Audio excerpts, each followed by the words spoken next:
abamanyisari ifrange yakupa mwema amanyisari atekesa ki amanyisari amakuzo kama sekosha amanyisari ni nawe kwaya wayona nabi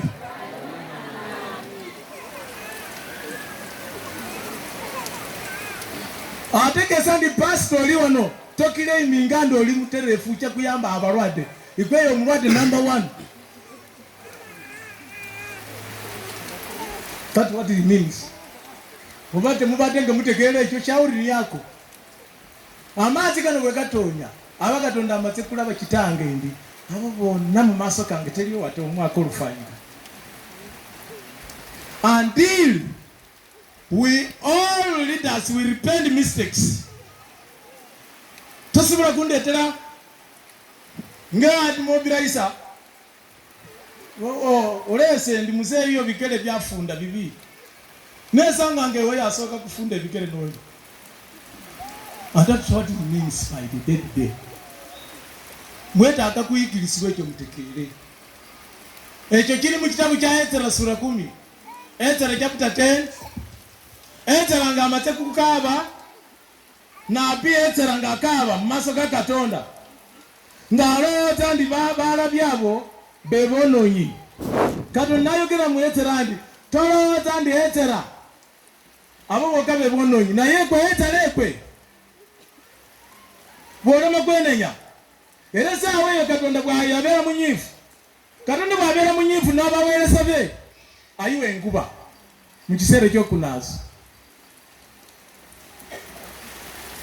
Katonda bw'abeera munyiifu with children's mistakes he brings floods with rain. Aleeta amata mu kitundu kyonna nga kitundu ekyo kirimu abaloko abasesi abenzi buli bonna amata bakala kandi you are generously sinned. No one is perfect. Are you getting the signs of who? But if he brings only fire, he knows this family is immoral family. Sodom and omuliro nga guli mu Exodus California mulaba ndi kitundu ekyo abo abasajja beekata ku basajja baana abakasi n'abakasi eba kiyitiridde. Temulowooza ndi omuliro kugwewamu bwerere. Era bw'ogenda kulaba nga akatale k'ewawino kayidde manya ndi akatale eko kalimu bakasi basinga bungi n'abasajja. Bakasi bagenda n'abasajja batali baabwe ate basajja bagenda mu katale ndi bali mu katale naye nga buli muntu alimu n'omukasi w'omune. Omusajja kwekata n'omukasi w'omune ali nga yeekata n'omusajja mune mu mukasi. And that one qualifies sodomites and Gomorrah. How are recipients born and homosexual children are born? From a man playing sex with the woman who is having the blood of the original husband. And the child born will also be born as a male, but he wants a male to go behind. Because tata asala mukasi ono mwana ono kungulu mwana alabikira tata wewe lwaleero. Naye munda mulimo tata asooka wokubiri ono ali kumwebakako omwana asaalibwa mu mukasi. Yava omusajja munne n'agenda w'omusajja omulala okumuwombereza.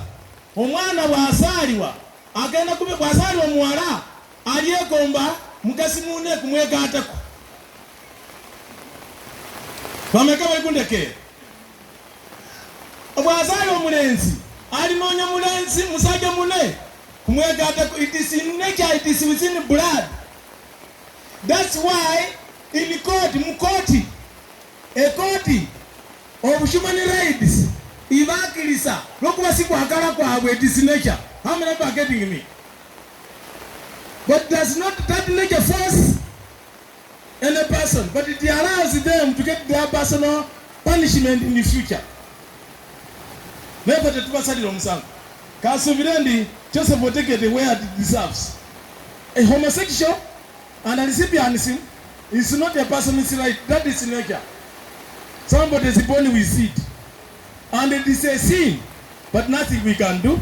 Apart from these people, when they have realized that it came from the offspring of the parents, But the children are the ones suffering the mistakes of the parents. Then you come to Kabona, I'll know which solution I can remove that and become a perfect person. Wameka bali kuntekera awo chendiko. Saa weno tumache kunaziwa, kisaka kitanga kibere nafe. Era saa weno ngenda kuyingira, saa weri kutuka. Ogenda kuyitirawo, kuwemeyo. Na ye mwezi komwe kwa 10.